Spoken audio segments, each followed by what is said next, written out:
يقول إمامنا الجزري في البيت 24 الذي كنا شرحنا منه جزءا عن الحروف العربية، يقول: صفيرها صاد وزاي سين، قلقلة قطب جد، واللين واو وياء سكنا، وانفتح قبلهما، والانحراف صححا. نأخذ من هذين البيتين قوله رحمه الله: واللين واو وياء سكنا وانفتح قبلهما. عندنا حرفان في اللغة العربية هما الواو والياء. يأتي هذان الحرفان متحركان: و و وي، يا يو يي، هذا لا إشكال فيه. الواو من الشفتين كما أسلفنا، والياء المتحركة من وسط اللسان كما كنا قد ذكرنا في بحث مخارج الحروف.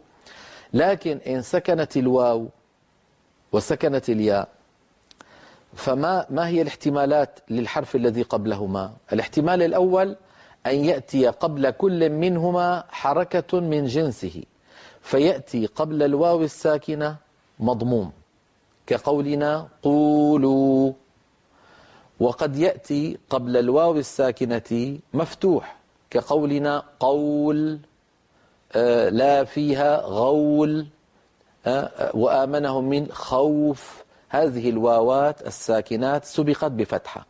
أما أن تكون الواو الساكنة مسبوقة بكسرة فهذا لا يوجد في لغة العرب أبدا، وإن وجد فإنهم يقلبون الواو ياء. مثلا عندنا كلمة نستعملها وهي كلمة ميزان. ميزان من أي شيء مشتقة هذه الكلمة؟ مشتقة من وزن. وزن، فالحرف الأول فيها واو، فعندما نشتق من وزن مفعال لابد أن نقول ميوزان.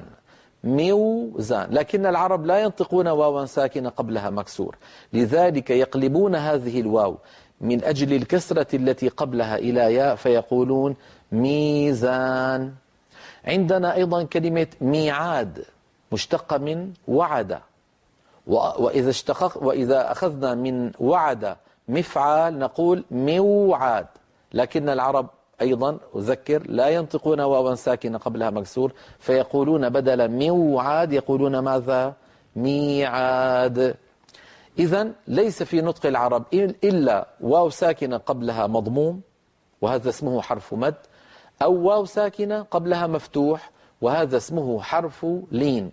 ما قلته عن الواو ينطبق على الياء أيضا، فالياء الساكنة في لغة العرب الأغلب الأعم أن تأتي مسبوقة بحركة من جنسها وهي الكسرة. ياء ساكنة قبلها كسرة مثل إيش؟ مثلا نستعين، مثلا ولا الضالين، كل هذه الياءات قبلها مكسور. الرحيم، كل هذه الياءات سبقت ساكنة وسبقت بكسرة. لكن أحيانا قد تسكن الياء وتسبق بفتحة مثل إيش؟ البيت. البيت، فهنا ياء ساكنة سبقت بفتحة. هل هذا ممكن؟ نعم ممكن، لكن ليس من الممكن في لغة العرب أن تأتي الياء ساكنة ومسبوقة بماذا؟ بضمة. يعني مي لا يوجد في لغة العرب مي، فإن وجد ذلك في كلامهم قلبوا الياء واوا من أجل مجانسة الضمة قبلها فيقولون مو بدل من أن يقولوا موي يقولون مو من أجل مجانسة الضمة. إذن عندنا الواو الساكنة، الياء الساكنة، إن سبق أحد هذين الحرفين بفتحة فإن علماءنا سموه حرف لين. حرف لين. لماذا سموه حرف لين؟ تعالوا ننطق، نقول مثلا لإيلاف قريش.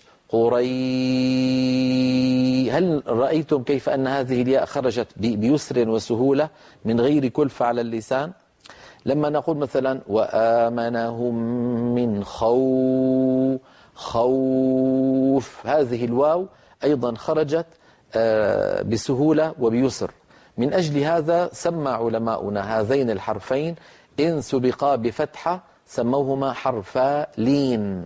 حرفا لين لأنهما يخرجان بيسر ولين. أريد أن أنبه على شيء. لاحظوا بارك الله فيكم أن بداية حرف اللين سواء كان واوا أو ياء بدايته حركة من غير جنسه، فإذا انتهى زمن نطق تلك الحركة غير المجانسة للحرف الذي بعدها، فإن بقية النطق يكون مماثلا تماما لحرف المد. يعني لما أقول أنا لإيلاف قريش هنا زمن الفتحة، لكن عندما ينتهي زمن الفتحة هذه الياء التي أنطقها الآن هي نفس الياء المادية. ما الفرق بين قريش وبين مثلا نستعي؟ الياء نفسها. إذن الفرق بين حرف المد وحرف اللين بدايته، فبداية حرف المد حركة من جنسه، وبداية حرف اللين فتحة يعني حركة من غير جنسه. كذلك الأمر بالنسبة للواو. لما أقول وآمنهم من خو فإذا انتهى زمن فتحة الخاء نطقي الآن مماثل تماما لواو تعملون. فإذا الشبه كبير جدا بين حرف اللين وحرف المد. الفرق بينهما فقط في الحركة الأولى. في اللين حركة من غير جنسه، وفي حروف المد الحركة من جنس الحرف الآتي. ما المطلوب مني عندما أقرأ ويأتي معي في القراءة حرف لين؟ المطلوب أن أخرج هذا الحرف مطابقا لاسمه بيسر ولين. فلا أقول مثلا قريش أضغط ضغطا زائدا فأزعج السامع وأزعج نفسي وآتي بصوت ممجوج. يعني الواو أيضا وآمنهم من أترك بين الشفتين فجوة فتحة، أضم شفتي ضما يبقى فيه فرجة صالحة لتدفق الصوت من غير ثقل ومن غير إزعاج. بمعنى لا أضيق الفتحة جدا، يعني لا أقول اسمعوني هل سمعتم هذا الضجيج الذي حدث؟ ما سببه؟ سببه الضغط الزائد. لذلك دائما ينهى علماؤنا وأئمتنا القراء عن التكلف في القراءة، وهذا من عيوب من يقرأ بالألحان. الذين يقرؤون في المحافل بالقرآن الكريم بالألحان لهم عيوب عديدة جدا، ومن جملتها أنهم من أجل أن يطربوا السامعين هكذا زعموا يرفعون أصواتهم جدا ويبالغون ويضعون أياديهم على آذانهم ويخفض ويرفع ويعرق وتبدو يعني حبال حلقه وعروق الدم في رقبته ويتصبب عرقا. ليه يا أخي ليه؟ ما أنزلنا عليك القرآن لتشقى. ما لهذا ولا هكذا أنزل الله عز وجل القرآن العظيم. فالقرآن نزل باليسر والسهولة وبالقراءة المعتدلة.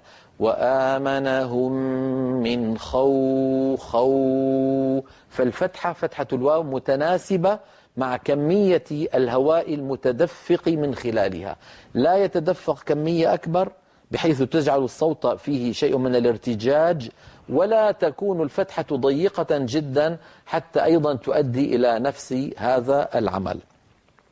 إذن هذا مبحث حرفي اللين.